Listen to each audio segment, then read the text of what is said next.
Baking chicken is a pretty straightforward task, but when the chicken pieces are combined with some vegetables and flavorful ingredients to create a delicious sauce, then you have something that is easy to cook but also quite special.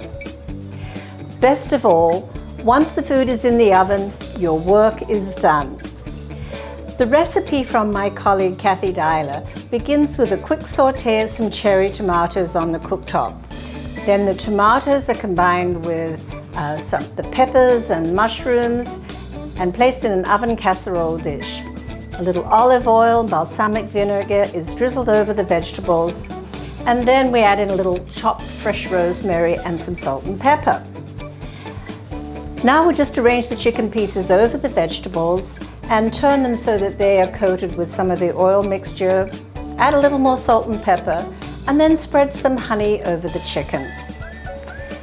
The casserole can be baked in the convection bake or the convection roast mode. 350 degrees is good for about 40 minutes.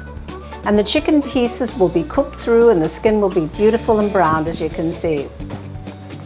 Now, the oven temperature can be increased in the final 10 minutes if you do need additional browning for the chicken.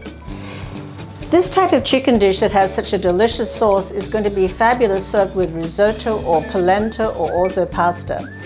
I'm serving my chicken with some polenta, and I'm cooking the polenta in the oven at the same time because it's another easy and delicious convection meal.